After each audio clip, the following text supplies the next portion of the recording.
नमस्कार दोस्तों, पीके बुधा YouTube channel में आपका दिल से स्वागत। दोस्तों, आज की इस कहानी के जरिए आप जानेंगे किसी भी काम में फोकस कैसे लगाए, अपने दिमाग को फुर्तीला कैसे बनाए। तो चलिए शुरू करते हैं कहानी से। इससे पहले मेरे चैनल को सब्सक्राइब कर लो। बहुत समय पहले की बात है। किसी गांव में एक सम्राट था। उस सम्राट के पास सब कुछ था। बेशुमार दौलत थी, अच्छी प्रजा थी जो उसका ख्याल रखती थी, उसके आदेशों का पालन किया करती थी और वह भी अपनी प्रजा का खूब ध्यान रखा करता था। उन्हें कभी किसी चीज की कोई कमी महसूस नहीं होने देता था। कहने को तो उस सम्राट के पास सब कुछ था, किसी चीज की कोई कमी नहीं थी, लेकिन उसका मन कभी किसी एक काम पर नहीं टिक पाता था। वह जब भी किसी भी चीज को करने का प्रयास करता तो उसका ध्यान कहीं भटक जाता। इस चीज को लेकर वह बहुत चिंतित रहता था। कई बार वह अपने बगल के राज्य के राजाओं से भी मिला था और सभी ने उसे अलग अलग राय दी थी। सभी ने उसे अलग अलग तरीके बताए थे। जो भी तरीके उस सम्राट ने सुने थे, उन तरीकों को अपने जीवन में उतारा, लेकिन उन उपायों से उसे कोई लाभ ना मिला, जिसके कारण वह हमेशा चिंतित रहता, परेशान रहता। कई बार तो रातों को उसे नींद भी नहीं आती और वह केवल करवटें बदलता रहता।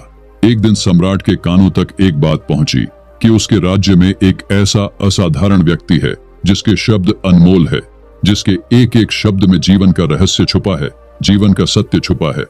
और उस व्यक्ति से मिलने के लिए लोग दूर दूर से आते हैं, क्योंकि हर व्यक्ति की समस्या का समाधान वह बहुत ही सरलता और आसानी से करता है। यह बात सुनकर सम्राट बहुत प्रसन्न हुआ। उसे लगा कि अब उसके सवालों का जवाब उसे मिल जाएगा। इतनी तारीफ सुनकर सम्राट ने यह तय किया कि वह तुरंत ही जाकर उस व्यक्ति से मिलेंगे और उसे यह भी पता चल जाएगा कि जो लोग उनकी इतनी तारीफ कर रहे हैं, क्या वह सच है या नहीं। अगले दिन सुबह सुबह वह सम्राट उस व्यक्ति से मिलने के लिए निकल गया। रास्ता कुछ ज्यादा ही लंबा था, जिस कारण सम्राट ने बीच रास्ते में आराम किया। वहां पर उपस्थित हर कोई उस व्यक्ति के बारे में जानता था। जब सम्राट ने उनसे उस व्यक्ति के बारे में पूछा तो वे लोग उस असाधारण व्यक्ति की खूब तारीफ कर रहे थे।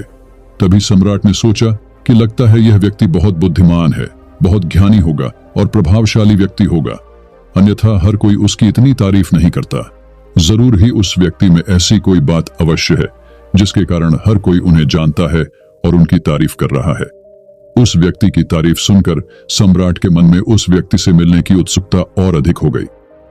अब वह सम्राट जल्द से जल्द उस व्यक्ति से मिलना चाहता था, जिसके कारण वह आगे का सफर तय करना शुरू कर देता है।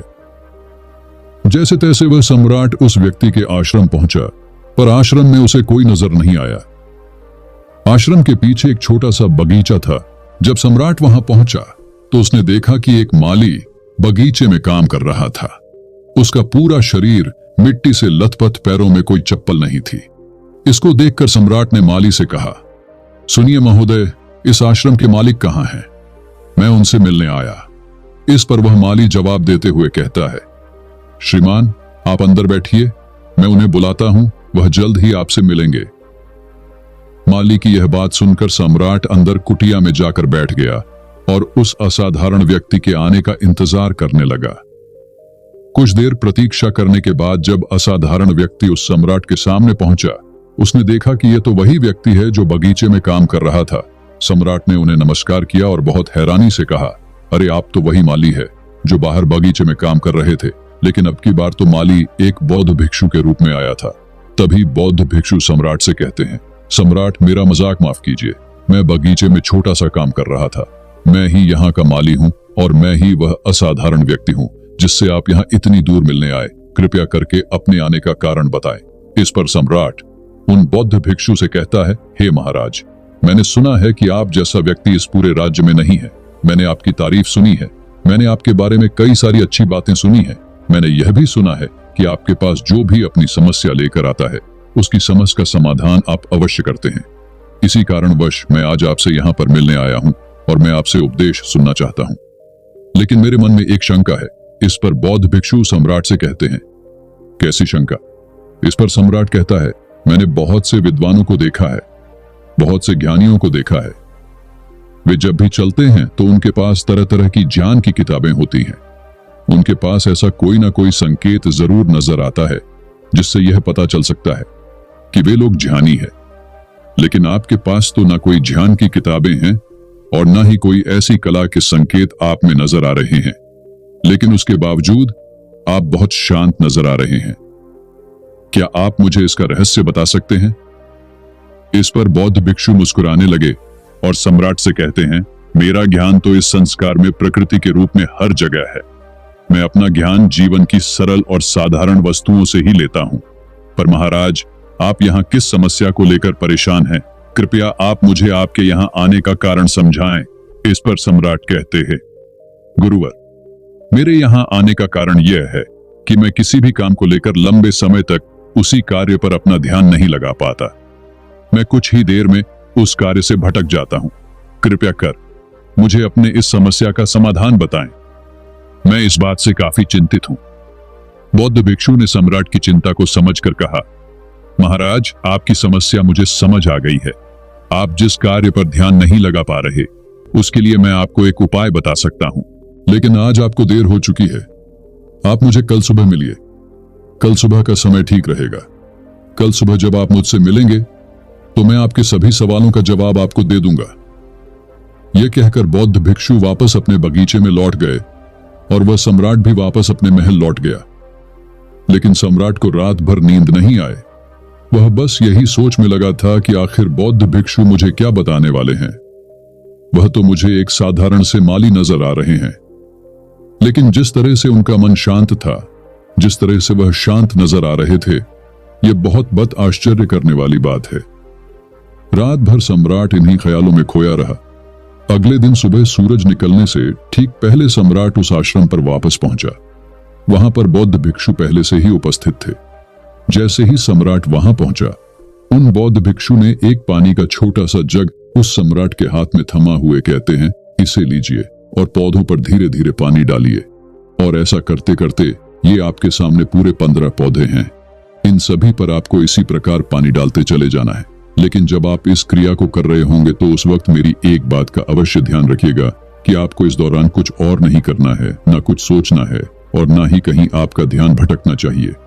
आप जब इन पौधों को पानी दे रहे होंगे तो आपका पूरा ध्यान केवल इन पौधों पर ही होना चाहिए। यदि इस बीच आपके मन में कोई विचार आए तो वहीं पर रुक जाइएगा और फिर दोबारा से पहले पौधे से पानी डालना शुरू कीजिएगा।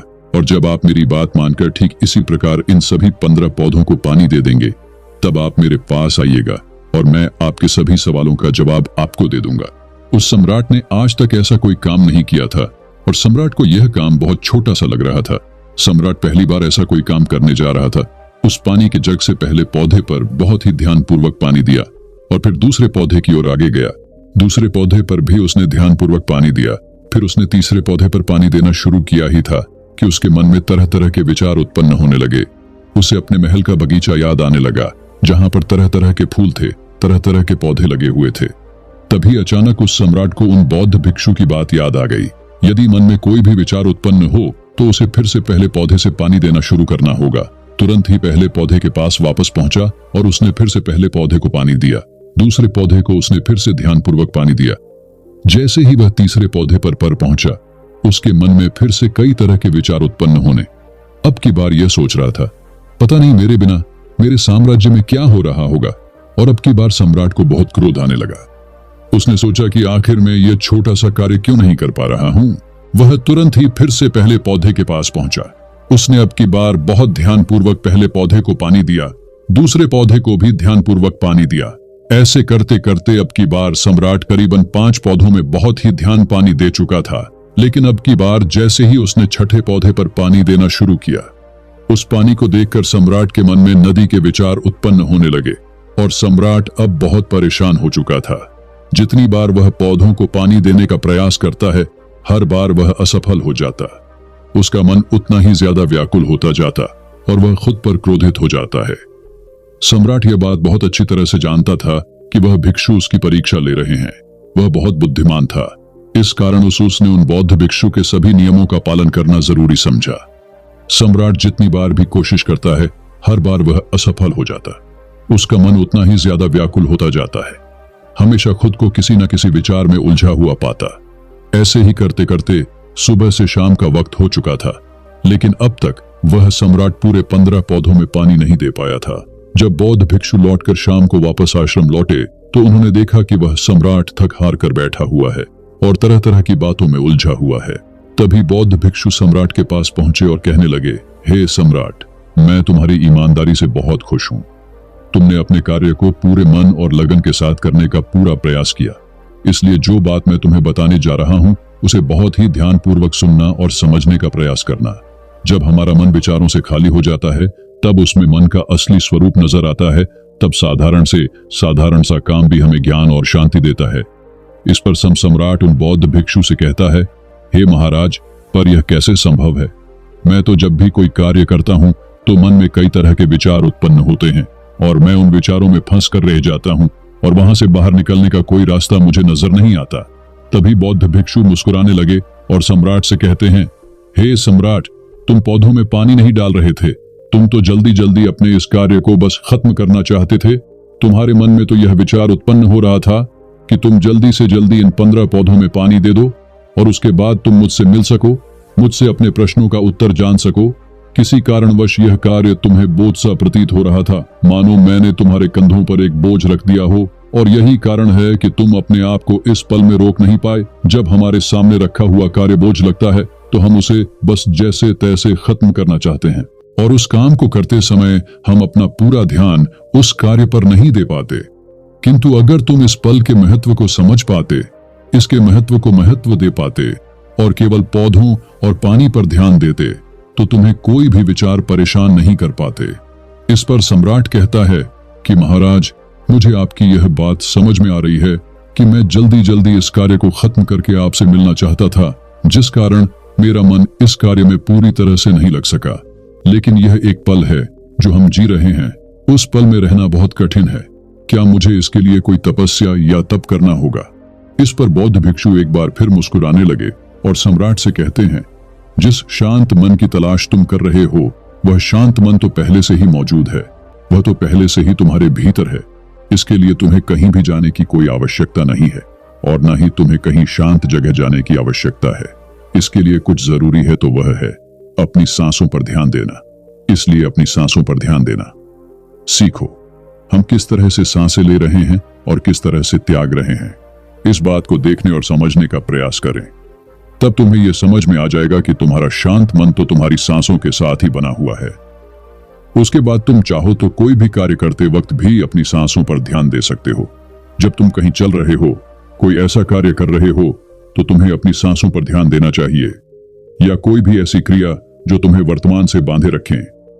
इसका एक और तरीका है, 2-4 मिनट अपने आसपास की प्रकृति पर गौर करो, देखो कि क्या चल रहा है तुम्हारे आसपास। इससे तुम वर्तमान में आ जाओगे। फिर तुम अब कार्य को जल्दी जल्दी बस यूं ही खत्म नहीं करके उसे पूरे मन से करने का प्रयास करो, जिससे तुम्हारा मन एकाग्र होगा। और जब तुम्हारा मन एकाग्र होगा तो तुम चाहे कोई भी कार्य क्यों ना करो, फिर चाहे वह छोटा हो या बड़ा, तुम्हारा मन उसमें पूरी तरह से विलीन हो जाएगा और वह कार्य ही तुम्हें शांति और ज्ञान भी प्रदान करेगा। ऐसे समय पर हमारे मन में किसी प्रकार के कोई विचार उत्पन्न नहीं हो पाते, और जब हम ऐसा करते हैं तो कर्ता और कर्म एक हो जाते हैं और हमारे भीतर की जो शांति है वह प्रकट होने लगती है। हम उसमें मग्न हो जाते हैं। इसे तुम चाहे तो आनंद कह सकते हो या फिर वर्तमान में जीना कह सकते हो, और यह अवस्था सरलता से प्राप्त भी कर सकते हो। बस तुम्हें केवल अभ्यास करना होगा। बौद्ध भिक्षु सम्राट से कहते हैं, जो मन मुश्किलों में शांत रहता है, मुश्किलों से भागता नहीं है, केवल सचेत रहता है, वह मन हर परेशानी को पार कर सकता है, हर दुविधा से बाहर निकल सकता है। सम्राट को उन बौद्ध भिक्षु की यह सारी बातें समझ में आ चुकी थी। उसने उन बौद्ध भिक्षु को प्रणाम किया और वहां से वापस वह अपने राजमहल लौट आया। उसने अपनी सांसों पर ध्यान देना शुरू किया और धीरे धीरे इस निरंतर अभ्यास के कारण वह अपने हर कार्य को ध्यान और मन लगाकर किया करता था, जिससे उसे असीम शांति मिलती थी और वह छोटे छोटे कार्यों से भी ज्ञान प्राप्त कर लेता था। इसलिए दोस्तों, कभी किसी कार्य को बोझ मानकर मत कीजिए, क्योंकि यदि आप उसे बोझ मानेंगे तो जल्दी उसे आप अपने ऊपर से उतारने का प्रयास करेंगे, अर्थात उसे जल्दी जल्दी खत्म करने का प्रयास करेंगे। लेकिन इस प्रयास के दौरान आप जो भी कार्य करेंगे वह पूरे मन और लगन से नहीं हो पाएगा, और ऐसे में आप उस कार्य को जो अंजाम देना चाहते हैं, हो सकता है कि आप उसे अंजाम भी न दे सके, और इसी कारणवश आपके मन में तनाव भी पैदा हो जाता है। हम चिंतित रहने लगते हैं, परेशान रहने लगते हैं, क्योंकि जो अंजाम हम उस कार्य को देना चाहते थे, अंजाम हम उस कार्य को ना दे सके। और हम में से अधिकांश लोग यही गलतियां करते हैं। जब उन्हें कोई कार्य सौंपा जाता है तो वह उस कार्य को करने का प्रयास तो करते हैं, लेकिन वह चाहते हैं कि वह कार्य कितनी जल्दी खत्म हो जाए, और वह उस कार्य को करते वक्त अपने आप को वहां नहीं रख पाते, बल्कि उनका मन तो कहीं और ही भटकता रहता है, जिससे हमारा मन हम पर हावी होने लगता है। हमें तरह तरह के विचार दिखाता है और हम उन विचारों में डूबते चले जाते हैं। हम उन विचारों में फंसते चले जाते हैं और फिर वहां से हमें निकलने का कोई रास्ता नजर नहीं आता, जिससे हमारे मन में तनाव पैदा होने लगता है। हम बहुत परेशान रहने लगते हैं।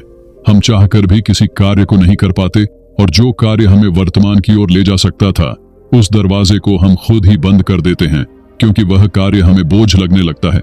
इसलिए जब भी आप कोई कार्य शुरू करना चाहते हैं तो उससे पहले अपना पूरा ध्यान अपनी सांसों पर केंद्रित करें, और फिर आप चाहे तो अपने काम के दौरान भी अपनी सांसों पर अपना ध्यान लगाए रख सकते हैं।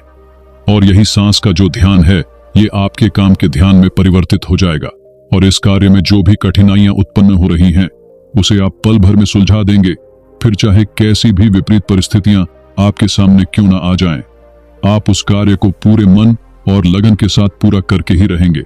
दोस्तों, एक बात और, जब भी आप पढ़ाई करने बैठे ये सोचें कि आखिरी बार पढ़ रहा हूं, कल मेरा एग्जाम है।